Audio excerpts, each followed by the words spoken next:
All right. Good evening, everybody. I am going to call to order the February board meeting. It's 7 o'clock, so we'll go ahead and get started on time. Our first order of business is to approve the minutes from the January meeting. Does anybody have any comments or my mind just went blank. Edits, there you go. Edits to any of the minutes from last month.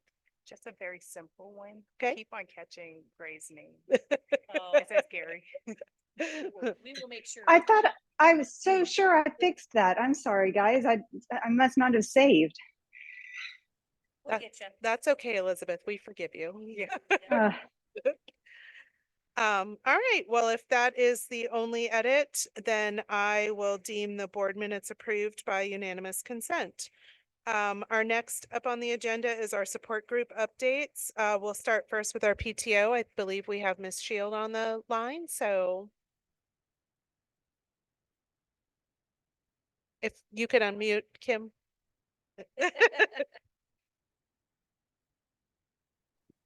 Thank you. Sorry about that.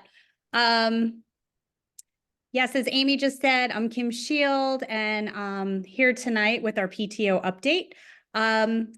This week, we just wrapped up planning for our staff appreciation events, including the much anticipated Staff Appreciation Week, which begins actually at the end of April and goes into that very first week of May this year. And tomorrow we're all set for our lively Beat the Winter Blues themed staff lunch across all campuses. And we can't wait to lift everybody's spirits with our upbeat and festive theme tomorrow. Let's see, in other news, our PTO monthly treat cart still seems to be very popular with the staff. We've had a lot of positive feedback. Although the timing of our carts varies from campus to campus, the appreciation has been there across all campuses. So that's been a really fun new initiative for us across all campuses. Sorry. Let's see, what else? The elementary school has been very busy. They recently had on January 19th, a family night at Urban Air, which was a huge hit. They had a great turnout. So that was extremely exciting. They also have lots of things coming up, including their Donuts with the Grown-Up event, which is spread out over 2 dates. That's February 6th and 8th. And also the father-daughter dance is coming up on March 2nd, I believe, and tickets will go on sale next week for that event. Let's see what else is going on. We, continue to kind of keep coming up with creative ways to get parents to participate in, signing up for to serve lunch. Fortunately, we have, a good core group who can kind of pull up the slack when we need it. And so that's just kind of an ongoing thing. But despite, sluggish signups, the lunch program is thriving. And the lunch committee's been doing a great job keeping it fresh, bringing in new vendors, and really creating a ton of exciting choices, which I think staff and students are all enjoying. And then lastly, we're just starting, the process of, filling in slots for parents that are graduating either up to a new campus or, out of LNC. We have a couple people on the board that have seniors. So we're just, methodically looking to replace them just so we have a very seamless transition into our 2024-2025 school year. But yep, that's everything here from the PTO. Thank you. Okay, Thank you so much. We appreciate the update. Next, we'll ask Mr. Schlegel to give us an athletic boosters update. Yeah, good evening. Hope everyone's doing well. We're starting to wrap up the winter sports. Middle school basketball just finished up. Our senior night for basketball, the cheerleaders and our dance club is coming up next Friday, which is our last home game of the regular season. Swim, we got dive regionals tomorrow across the street, and then the swim regionals is uptown on Saturday. States will be next week for those who qualify and make it. Spring sports for both the middle school and high school start on February 14th. We've been plucking away. I got a lot of teams, especially at the high school, that have been out doing workouts a couple times a week. So we're just gearing up for the spring season. Also, we have a few projects I think we're going to talk about later on tonight, but I just wanted to let you know that we're looking at resurfacing the track, and we can discuss that a little bit more later in the agenda, and also fixing up the practice fields. Oh, talk about it now. Great, awesome. And I'm gonna have Scott, you got a mic, jump in too. So when we put in the track and we put in the field, the track had its base layer. It does not have a coat over it, and that was something we decided not to do when we were doing the project due to cost. It's an additional $182,000 to put that on top. And with the cost of the project going a little bit over, or a lot over, than we expected, that was something we held off on, which is not out of the ordinary when you build tracks, but it only has a lifespan of 3 to 4 years. And we're getting to that 3 years where we're starting to see that track and that rubber starting to come up. So we're looking at, hopefully going to the board and talking about putting that urethane coating on top, which will preserve that track, and also hold it together a lot better so we don't have the issues that we're having. Once again, this is normal with tracks. When you build a track over time, the rubber and the topping starts to disintegrate, starts to come off. So this is not out of the ordinary. I can let Scott jump in. And then the second project is over at the elementary school with the practice fields. We have noticed that they have become unsafe over time, due to the irrigation kind of just starting to settle in. Got a couple potholes, so we're looking at having our lawn crew go over and fix those potholes, as well as put in some stairs over on the side hill over by where the kids get out. That's starting to erode, and we just don't want anyone to get hurt just coming down the hill. So it'd be a similar landscape stairs, nothing big, just something to make the kids and the adults, it's easier to get down on the field. The Booster Club has approved $50,000 towards this project. They're willing to pay for the field, pay that whole bill, and then bring money back over to help offset some of the track costs going into that. As you guys know, the Boosters do a lot. They've done a lot over time. And this is what they do. They save money for capital funding, similar to how we do as a school for situations like this, so they can come in and help out. Could you guys talk about, once this is resurfaced, what is the new extended lifetime that So we expect? once you coat the surface with the urethane coating, you get about 8 years between coats at that point. And once this is done, the recoat in 8 years is not going to be nearly as expensive as it is the initial coat, because it's got to be a lot thicker coating. So this will buy us about 8 years between now and the next coat. Yeah, and one thing that the board should be aware is that, they say 3 to 4 and we're kind of on 3, and you're like, well, why are we on the lower end of that? And that's literally because that track is being used a lot. And that's a great thing. That's exactly what we had hoped for. It's not only being used for athletics, but every day at recess, the kids are on the track. It's being used by our PE classes. So it's a heavy use facility here on campus, which again is what we had hoped for. And this will help to extend the life of it, and is something, again, that we knew we were going to need to do. But you might as well get that first 3 to 4 years out, then put the polyurethane on, and then keep coating after. So at the end of the agenda, we'll be looking to sign an agreement for that, and then they would take care of that this summer, correct, Scott? That is correct. They'll do it first 3 weeks of July. Yep. So during kind of the dead period of sports. So, Mr. Tilley, did you have a question? The obvious one, but I'll let Matt finish. Okay. He may be sharing that. well, yeah, maybe I can help a little bit more on that. So you know, Scott and I coming out of that project, which was a long project with COVID and everything going on. We're gonna sit down with Haley and really fine tune what the up cost of our field and turf is gonna be, because that turf is not gonna last forever. That turf is gonna have to replace within 12 years of installation, 12 to 14, once again, depending on use and everything like that. So that's when Scott and I are gonna sit down with Haley this spring and make sure we are planning ahead, similar to how our gyms are. We recoat our gyms every single summer.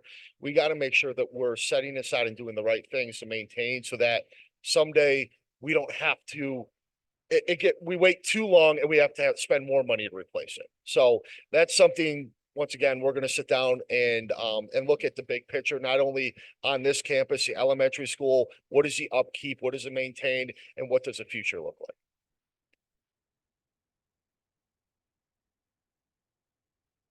Yep, good job, Matt. Thank you for the update.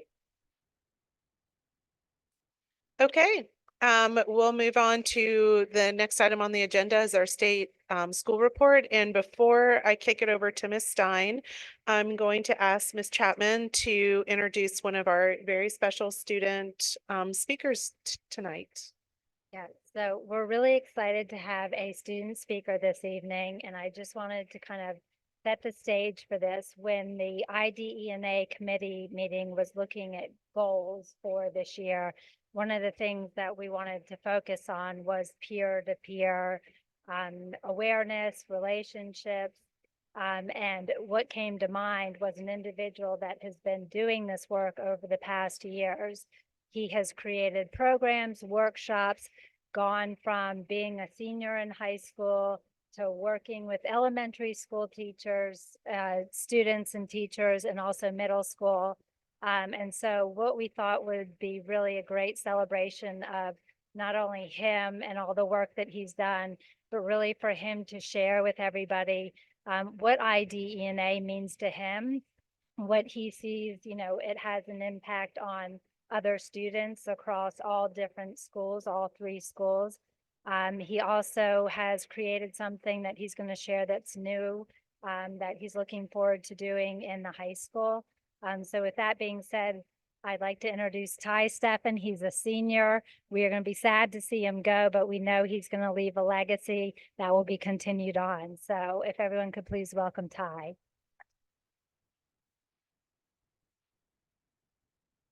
Hi, everyone. Thank you guys for welcoming me today. As Ms. Chapman said, I'm a senior at Lake Norman Charter High School. I'm definitely excited to graduate this year. I'm really looking forward to it. And I just wanted to give you guys some background and context to my situation and kind of what I'll be talking about today. So as a minority student, I've really taken an interest in the power of communication and how education can stem from conversation. And so I really got to experience this the first time in middle school. And in 7th grade, I was able to travel to the Bahamas and be a solo speaker at the Urban Education Conference in the Bahamas, where I was able to talk to teachers and give them kind of my story and how I, as a minority student, feel in schools and what they can do to kind of help students like me within schools feel as comfortable as possible. And so, like Ms. Chapman said, I kind of taken that as the catalyst for a new program at Charter called the Student Empowerment Ambassadors. And essentially, we've taken students from across the high school and we've gone from the middle school to the elementary school, and now we're going to the high school, and really just using the power of communication to educate everyone around us and sharing our perspectives and stories through our communication skills. So it's been a project that I've held really near and dear to me, and it's been an amazing way for, I think, other students, dozens of students, to communicate to other people how they feel and really make sure LNC is as inclusive as possible. And so with that being said, I'm really excited to talk about a new program that we are introducing this year. And we have had a lot of success with the student interactions. We've received many letters from students telling us how supportive our group was. And so we're taking that new initiative and we are moving it to talking to teachers and having educational conversations with teachers. So this year, as of now, we have March 12th as our planned date. We are planning on leading a seminar with other teachers around us, and it's not required, but we're hoping for this to be kind of like a pilot activity for the faculty at Lake Norman Charter. And we're going to kind of take this as a pilot and see what we can improve upon and gain teacher responses after the activity is held. But essentially what we'll be doing is a sort of fishbowl activity where students will participate in a circle where they'll have conversations after given a prompt and organically be able to speak in a non-hostile way about kind of their contextualized experiences at Lake Norman Charter. And the teachers around and the faculty around the circle will be able to gather information from the perspectives of students contextualized to Lake Norman Charter students and take notes on those students' stories. And our aim is that teachers are able to figure out how to answer some of the really hard and tough questions to making sure you account for every student in the classroom. I know as we continue to move on as a society, there are all different types of students coming into the classroom. And as a student myself and the son of two educators as well, it's really important for me to marry those two backgrounds together so that we can have as informative and as accepting of a classroom in not only just Lake Norman Charter, but as the community in a whole. So I'm really excited to be introducing that activity. And after we have our fishbowl activity, we're going to have the teachers and the faculty break off with students to be able to hear from students in different smaller spaces where the teachers and the faculty will be able to ask questions, kind of have more of a conversational setting, and really gain more of a dialogue rather than just listening like they did in the first part. We have recruited a lot of students that I've looked out for and other teachers have looked out for as the best students for this opportunity. We understand that everyone has a story, but I also understand that we live in a time right now where conflict and barriers are really, really apparent and they're a very scary thing. And we don't want to scare anyone out of an educational experience. So we've been able to gather students that have demonstrated their ability to engage in really informative dialogue rather than hostile dialogue so that they're a better fit for the activity. So it's really going to just be about human to human interaction and teachers being able to listen to their students and students being able to listen to the other faculty so that we can gain kind of a compromised view of how to move forward in Lake Norman Charter and society as a whole as progressive as possible. And in addition to that, we will have students being trained before this event takes place to make sure that the students know that we're not doing any name calling or any call outs. We are giving a generalized kind of experience, maybe specific stories that they have dealt with, but absolutely no calling out so that no one feels attacked, because I have the most appreciation for the faculty and teachers here. I think they are some of the bravest people that I've ever met. And as a student, they have really helped me get to the place that I'm at now. So the last thing I would want is for anyone to feel isolated or targeted. And so we're going to be able to train our students to make sure that they're making sure that they're talking the best and most educational manner.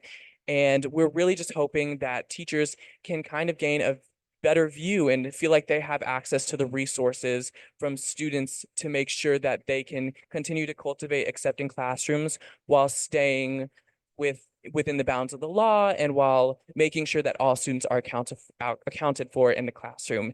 In addition, we have parents and adults that have volunteered to facilitate the activity. So when we move off to our smaller groups, we'll make sure that everybody is being watched over and everything is kept in a very educative manner, because this is really at its core just human to human interaction to make sure that people can listen to other people's stories and that the students here at Lake Norman Charter feel heard, and so do the teachers, and we can reach an amazing and inclusive solution to make sure that all students are being accounted for in the classroom. So I'm really excited to announce that, and I would love to hear if anyone has any questions about the activity or anything at all they would like to comment on. Good question. In terms of getting students more and more engaged, what are you guys doing to bring more and more students into that sort of overall program and the fishbowl? Yeah, so it has stemmed a lot from the Student Empowerment Ambassadors program that I've created. So there's been a lot of amazing leaders that I've been able to witness through that program. So there's been a lot of people that have kind of let me know that they would be interested in speaking in the fishbowl and that they'd be very comfortable speaking in it. we are really interested in taking an organic approach to it. So the students will be given kind of a prompt, and then we're hoping that the students will be able to bounce off of each other. Again, this is just the pilot, so we're going to be taking suggestions and looking at it with a really open mind to make sure that we can improve this for years to come, because I think this would be an amazing resource for teachers for years to come. I'm curious about what is the plan for after you graduate? Like, is there a continuity plan for this group, from the student perspective? Yeah, so for the student empowerment ambassadors, I've actually been able to work closely with a junior who has volunteered to lead the program next year. And she's been kind of like shadowing me throughout the events that we've done this year and making sure she can understand the patterns and like how to lead groups of people. In addition, I am looking at probably a college in state, and if invited, I would love to return and help lead the activities and help train students so that they can make sure that this has longevity to it and that this isn't just a one-time thing. I'm really hoping to make sure that this is a legacy for a charter and that students and teachers every year can communicate so that we can have such a beneficial kind of resource for people. Yeah, I just want to commend you, Ty. I had the opportunity to hear about this as it was kind of forming and coming together. And one of the greatest things, and Ty's done this for a long time while he's been at Charter, but he's been one of those leader students in an exemplar that sees something, sees how he can make impact, and then actually is going to do something that will be a long lasting program. So kudos to you for doing that, because we know in our senior year, it's a pretty dynamic time. And yet he took this upon himself and then came up with a plan moving forward. So it's not just a flash in a pan, but something that is sustainable. So we're really proud of your work and excited to see that, and want to commend our teachers that'll be participating, because I think they're showing they're lifelong learners, right? They're really putting themselves in a vulnerable spot to have courageous dialogue with students and to learn from students, because really at the heart of it, as Ty said, it's about them caring deeply about the experience that each and every student has. So it's great to see that synergy between both of those groups. So thanks, Ty. Thank you. There's anything else I can respond to? Okay.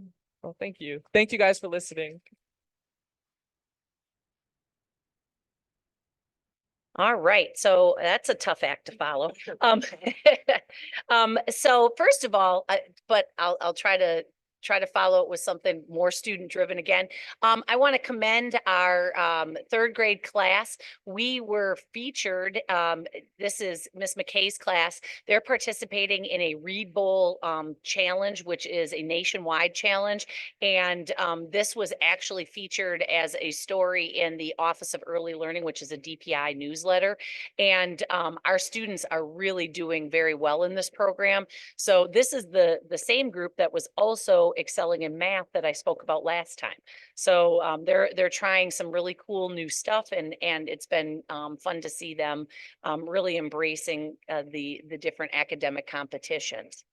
I also want to share with the board that, as we know, we're unfortunately in a lawsuit situation in regards to the HVAC system at our current elementary, and a lawsuit or a trial date has been set, and that will be September 3rd.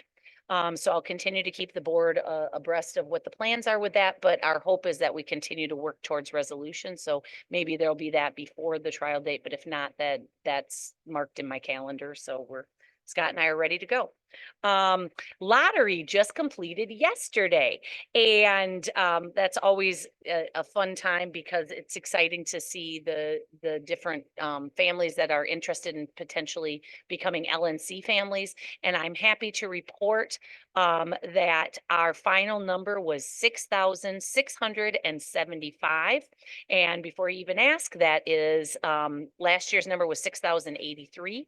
So we're up just under 10% this year, which honestly I think is one of the biggest jumps we've had since I've been here. So that was an impressive number of folks that have applied for the lottery. The lottery will be held, I believe it's February 15th, and that is broadcast. So if any of the board members want to watch the process, just let me know and I'll send that. What does happen for the families that do apply is they get a personal link so that they can watch the lottery virtually. And then as soon as that next day, they can all check using their numbers to see where they place. So that's, I know, a little bit of a anxious time for some. Our annual survey just wrapped up, and happy to see we were lagging a little bit in our parental and family responses, and we had a lot of last minute pushes, and I'm happy to report that we had over 1,300 different responses to the survey. So that is currently, for those of the board is aware of this, but for those who may be watching, we have a third-party contractor who helps to keep that, make sure that that survey is anonymous, and the data is then processed so that you guys will be able to see it and have a little bit more time with the data. So that is currently being worked. And then a real shout out to the staff. We were just shy of 100% of our staff that participated this year in the staff survey, which should give us some really great feedback on some of the programming that we're doing here. And obviously their voices are extremely important to us as well. So it was great to see that.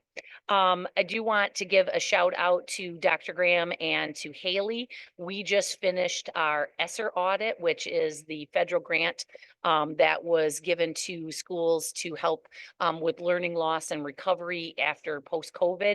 It was a substantial, it's a federal grant, so therefore it comes with a substantial amount of work, and there'll be an interview coming up.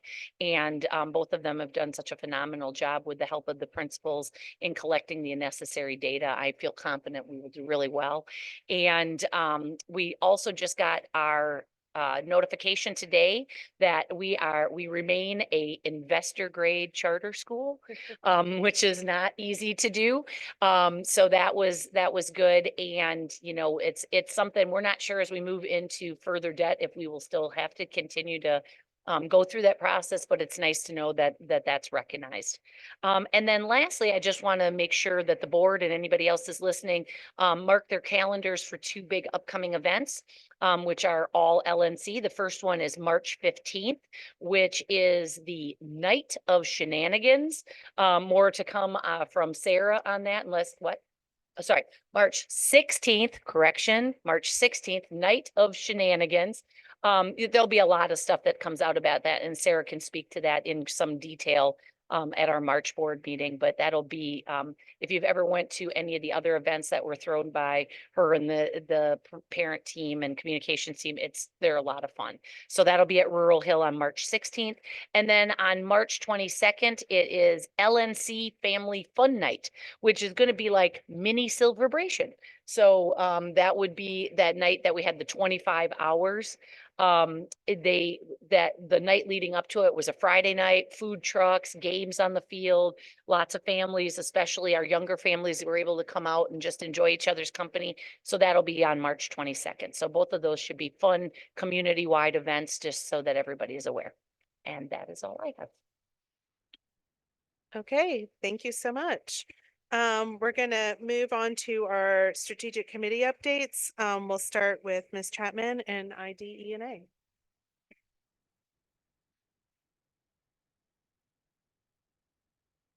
Evening.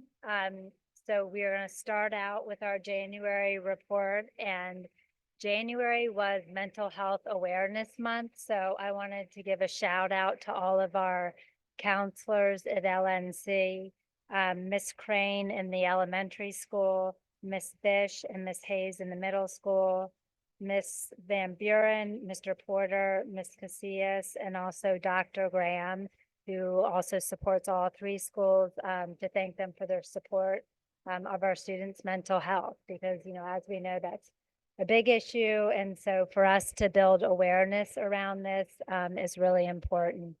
And so in the high school, what they did to bring awareness to Mental Health Month was they had a discussion around the misconceptions around mental health and neurodiversity that's perpetuated through social media and social settings. In the middle school, they watched a video on mental health awareness and had activities that were attached to it. They also did mindful coloring and meditation activities. And in the elementary school, in the morning meetings, there was a focus on positive thinking and an online chill space that is to address common feelings that elementary school children experience. And I hear that Miss Crane created that. And we heard it's kind of an online chill out space where they can go and just gain resources. And it's really a way for them to connect with others and also learn about social and emotional learning, and also through their classroom and communities. In January, we also had our IDNA meeting on the 11th to focus on really what was coming up in February. And in terms of February, we have a lot coming up.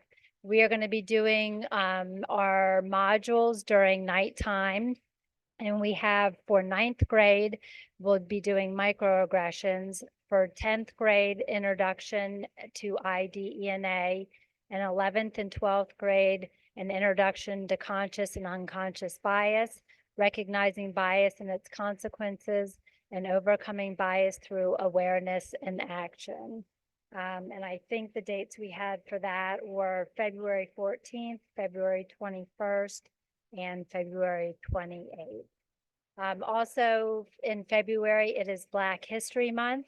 And so we talked a lot about community partnerships and also LNC club partnerships. Sarah actually shared with us a flyer that she had received from Huntersville. The town of Huntersville is partnering with the Waymer Recreation Center. And on February 17th from 1 to 5 p.m., they're going to have a showcase on performances, spoken word, children's crafts, food. So we really encourage our LNC community to get out into our local community and go to some of these events. So we were excited to be given some information on that. Also, in terms of LNC club partnerships, we had the Student Diversity and Inclusion Council partnering with the BSU Club and also the NAACP for activities and awareness that they are going to be working on. So we're looking forward to hearing some updates on that and sharing that with you in the next meeting. And February 8th, we will have our next full committee meeting. Does anybody have any questions? Thank you. All right, we'll send it over to Mr. Eastwood for our Thrive update. Thank you. First thing, just want to mention that our annual student survey is going to launch on February 12th. So that's for our high school and middle school students. And then again, just thanks to all the parents and teachers who participated in their respective surveys. The survey data does certainly help us make sure that we're staying on track. I'm going to kick it over to Craig to talk about student recognition. Good evening. We had a really good subcommittee meeting on Tuesday with the student recognition subcommittee. We've been focused more so on the high school students recognizing students, feeling like the elementary school and the middle school are in a pretty good place with their programs. But we had some really good ideas starting at our first. Oh, and there it is. And our first meeting that our student representative took and ran with. So this is what she put together is a flyer. The name of, I can make sure I get this right because I wasn't familiar with the term, but Standing on Business is the name that they went with, which as I understand it, and Shannon will correct me if I'm wrong on this, but I understand that means taking care of your responsibilities, doing things the right way. I like it. And the idea would be to have a flyer like this that Joy put together for us with a QR code so that'd be placed around the school and give students an opportunity to very quickly have the opportunity to recognize their other students for acts of kindness, demonstrating good character, or whatever they feel ought to be recognized. And then that would be go to a system where we've got a little bit of oversight on that to process those, and then still working out the details a little bit in terms of how we'd recognize the students, but there's some options on the table in terms of how we do that and the timing of that, how that would all work out. So the idea would be to get a test run going in the fourth quarter with this project and work out the kinks a little bit and have it ready to go next year. So it was really made a lot of good progress on that. And the other major item we talked about was updating the Knights of Honor to try to give that a little bit more, a wider range of recognizing the students and make sure that teachers have the ability to make the recognition and work through that. So that's what we've got. Thank you. And then on our other subcommittee for the student experience, career exploration has been kind of our focus thus far this year. And we're really coming into crunch time as we're hitting the spring, and we have a couple of events going on across our campuses. I also feel like this last meeting was actually pretty exciting. I think we're really laying the runway for some kind of growth for all of these campuses as we move into next year and the years beyond. So this is an exciting start. The high school career speaker series that has been going on for the last couple of years is coming back this spring. And I just saw the first communication from Mr. Funches on Schoology today asking for speakers. So please, if you're listening out there and you're interested, please sign up. So we'll be having speakers from our top 3 career fields that are listed there. All of our students took career interest surveys on Naviance, so they're getting matched up. We are only doing the top 3 just to kind of proof of concept, showing that the data is helpful here, and then hopefully expanding it across. The nice thing is all of our students have now taken the career interest, so we have that data moving forward. So we will be able to just kind of work from the data. Obviously, a 9th grader may change their mind as they go through high school, and that's totally fine. We can reassess that as we move forward, but it really gives us a lot of data to work with. That will be kicking off in March and will be happening for those students during their nighttime. A little bit overlap because we want to give good quality time with our speakers, but they won't be missing too much of their curriculum classes. In the middle school, we are shifting a little bit. So last year they did a career day and they had a kind of a fair atmosphere where students kind of went around to different speakers. This year, we're shifting it to a career club series. We want it to be a little bit more interactive and a little deeper for our students. And so we're looking to have 6 to 8 sessions this year. So 1 a week, and we'll have different career topics where adults will come in and do demonstrations and interactive opportunities for our students. And so that's pretty exciting. And then at our elementary school, we're looking at 3rd, 4th day, 4th grade career day in April. That would be during their school day, kind of a little break transition area that they have. And again, focusing a little bit more on hands-on opportunities that are more age appropriate for our students. And so certainly across all of these, we'll be looking for parent involvement. So if you like working with kids and you'd like to talk about your career, like we're calling for you. But the big thing, as I mentioned, is we're really looking at opportunities for cross campus collaboration as we move into next year and the years beyond, as we kind of see how these processes work and where we can fit in not only student to student, but parent to student interactions. So that's what we have. All right, thank you both for those great updates on what's been going on. We'll move into our new business. First on the agenda is the new elementary school update. So I don't know, Ms. Dinah and Mr. Tilley. Yeah, who I'll wants start to- with the fun part and then we'll get into the nuts and bolts, which is we have some renderings to share. So this is, to our surprise, we thought that we would end up with another 2-story building. This building is going to house 375 students. So by comparison, our current elementary houses 610. So just to give you the idea of that. And one thing, we're feeling very good about the partner, the design building firm. Scott will probably nod his head. It has been a night and day difference from our first build. And their experience is very much coming through. And one of those experiences is we said, hey, we're thinking about this 2-story building. This is what we're thinking, da, da, da. They ran that program, and then they also ran a 1-story program. And by going 1-story, we save over $2 million. And so that was not insignificant. And they could have very easily just said, well, you wanted a 2-story to do that, right? And they ran it, and they knew that in this day and age that it's important for schools to be fiscally responsible. And so, and then they offered to do we had not asked for these, and they're like, hey, would you like some renderings? And we said, sure, that sounds great. So this gives you an idea. This would be the carpool side. For any of you that are familiar at all, this is on McElwain Road. It's right next to the fire station, which would be right where my cursor is waggling over here. And then just a couple of other examples. This would be the gymnasium. And just a reminder to the board that the town of Huntersville will be partnering with us again and providing us, they've committed $500,000 towards this project to continue the similar partnership that we've had before, which is great. It gave us an opportunity to again look at what we do K-12.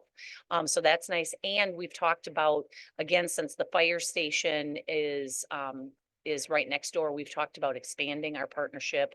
That hasn't been solidified, but we've talked about walking trails. We've talked about splash pads. We've talked about some other playground stuff that we could do with them. And this is the roadside. So again, now kind of flipped around, the fire station will be on this side. Cedar Field, the backside of Cedar Field is right across the street here. So this is what you'd come up here and then you turn in, and we still have a very expansive carpool lane that exists that we think the town of Huntersville will be satisfied with. So it's exciting to see this starting to come together. What's really neat is that the gym does have a higher elevation, and the library will be in this area. So I'm happy to report there is still a slide, because there's got to be equity, right? So there is still a slide, and they use that a lot for different incentives. So and it's really cool. It's kind of like a tree house slide inside the library, which would be a higher elevation in there. So that's the fun part. The other part, and Jared will help out as we kind of talk through this. We did originally with Bobbitt Construction a schematic black line agreement, which was to get us to this bidding part, which now they've done. But to continue to move the process along, they need to continue to design. So, and we are concurrently running our financing at the same time. So we don't want to get any, you don't want the cart in front of the horse, right? So, and they understand this. They've worked with many charter schools, but we need to give them a little bit more leeway to continue to do design. And so it goes beyond the black lines. They start doing the things like electrical and HVAC and, all of the low voltage and all of the things that need to be done, so that they can sharpen that pencil on the bid even a little bit more, so that we can really know what we need to do for when we actually go out to what that looks like. So that is one of the things that we're going to be asking for tonight, is for the board to give us the ability to do an extension on the design build.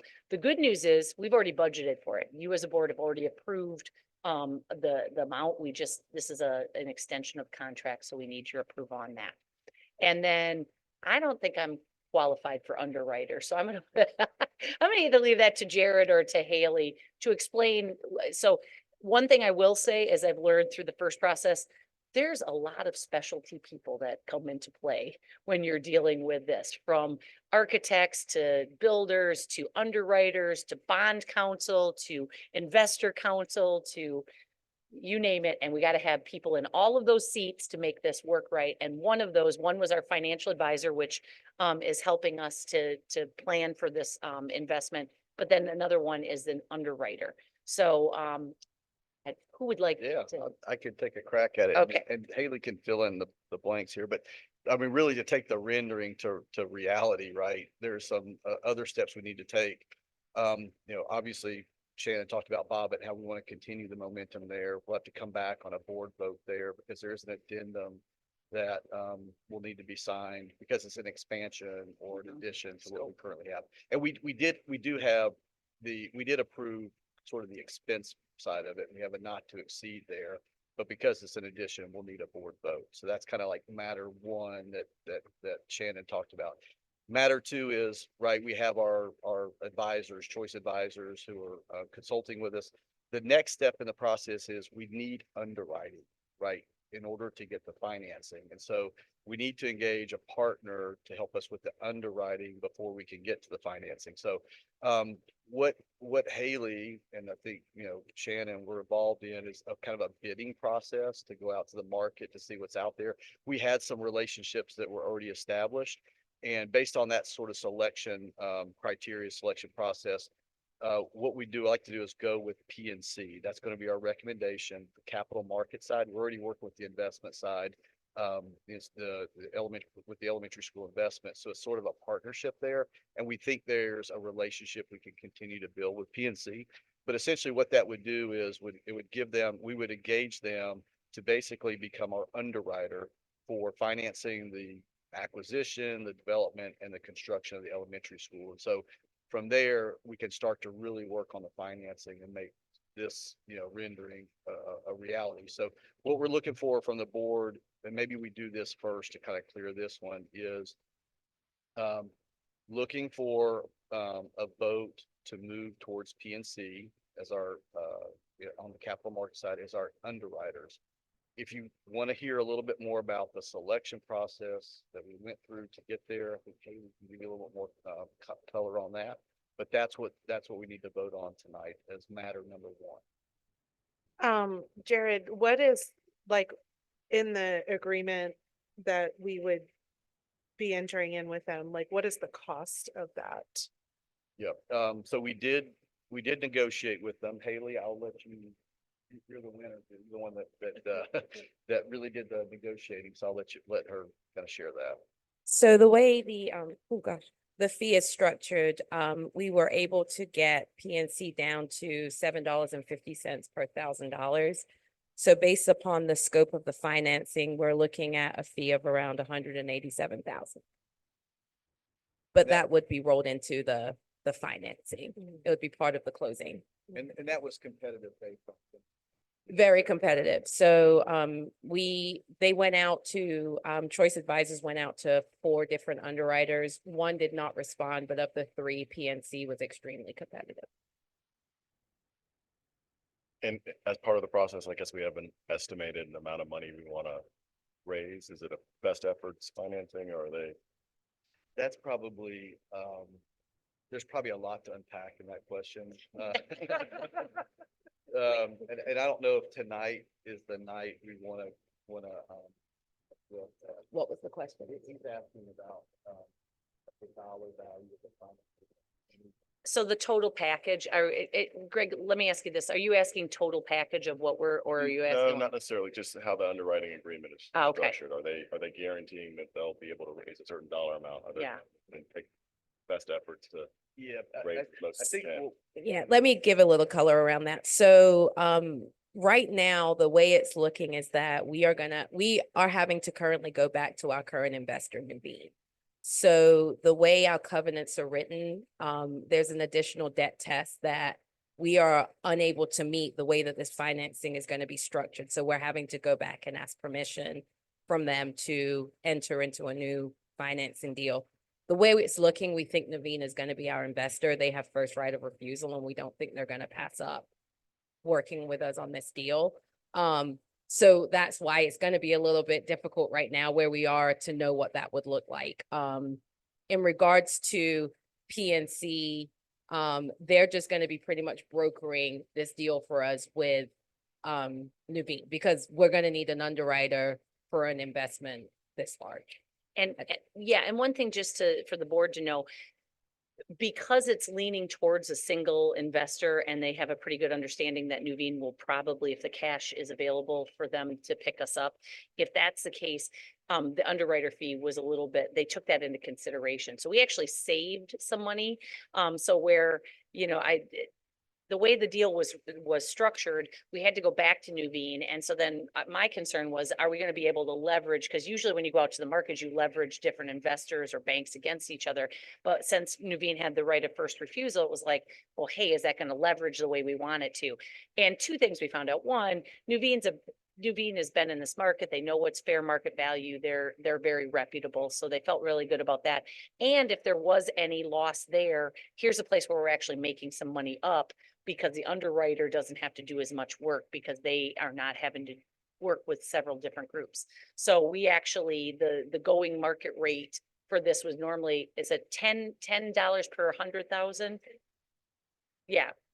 And we got them $750. So that's because we know we're just a unique deal because Nuveen knows us. We're still investor grade, woo woo, and we've been a good bet for them. So it's like it's an easy way if their portfolio has the cash to invest in us. So that's really the kind of the question mark now is because, they obviously have areas that they want to put money in. And if they have the funds to do it, we're a good bet for them. Yeah. And if not, then we fully believe they'll release us to go out and do the work that we need to. And we feel comfortable. We got history with Nuveen, we got history with PNC. Yes. And the one thing that's different about this is this would just be a letter of intent, right? Which is non-binding, but we still need board approval to move Yeah. forward with that.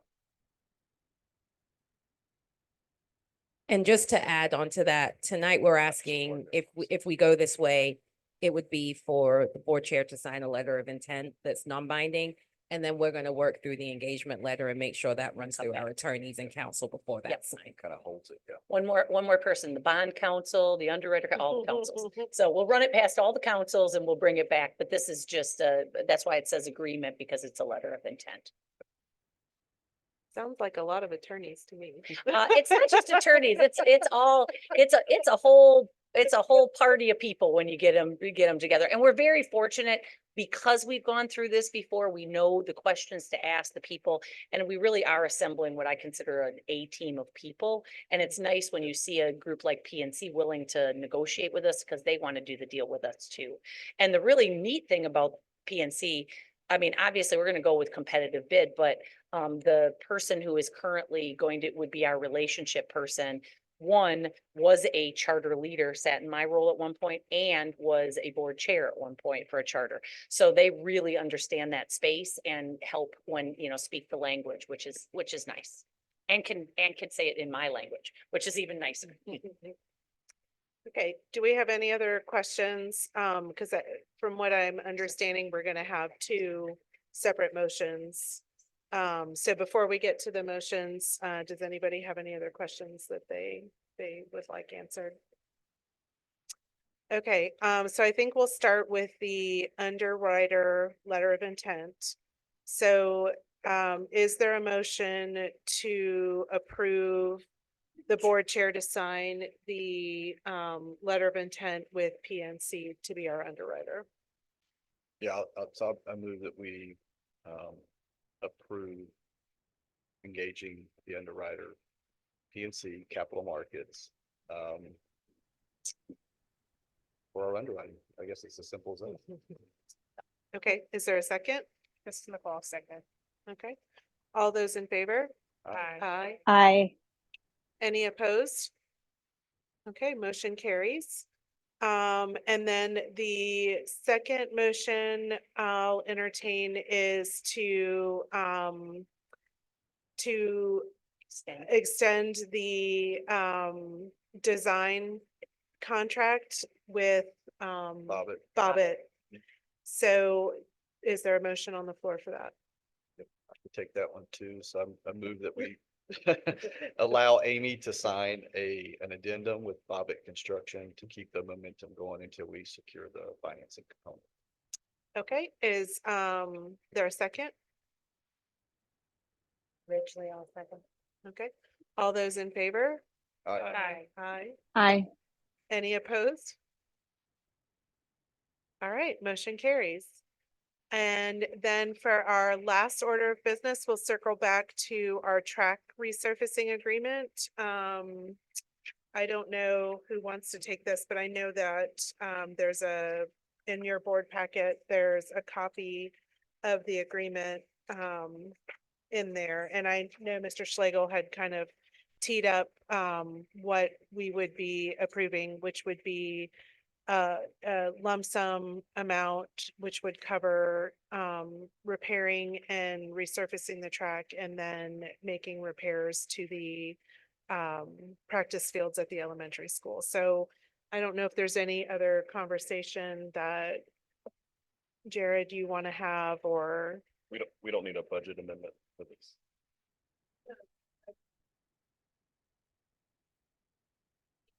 the next fiscal year. I have a So- quick question, if I could. Yeah. Is there any new construction, any new concrete or asphalt that needs to be put down before they do the resurfacing? No, so the existing rubberized surface is starting to decay just with the usage over the years. They're gonna be patching that in certain spots before they do the urethane coating on top of that to seal it all up.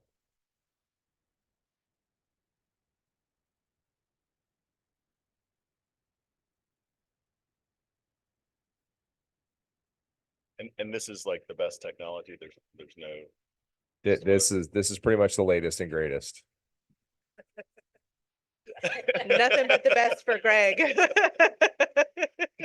What- Nothing one but the o- best. One right? other question. Have we used this vendor before, or is this the first time we'll have? Yeah, this is the vendor that actually did the original work during the original construction. AT&T, they're one of the most reputable track builders and servicing companies in the country.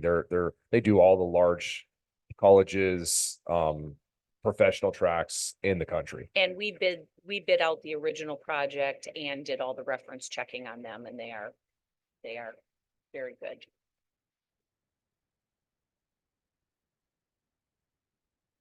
Okay.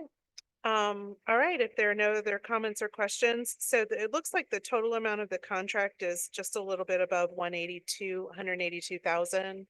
So, I think what we're gonna do is approve a not to exceed 185,000, just to give like a tiny, very tiny. Someone sneezes and you could probably spend $3,000, but we'll just do a vote, a motion. I'll entertain a motion to approve the contract with AT&T Sports for an amount not to exceed 185,000. So if I could have somebody make that motion. So moved. All right. Efficiency. And then a second. Okay, thank you. All right, all those in favor? Aye. Aye. Any opposed? All right, motion carries. If there is nothing else for this evening, I will close this session at 7:56. So thanks so much, everybody, for your time. Really appreciate it. See you next month.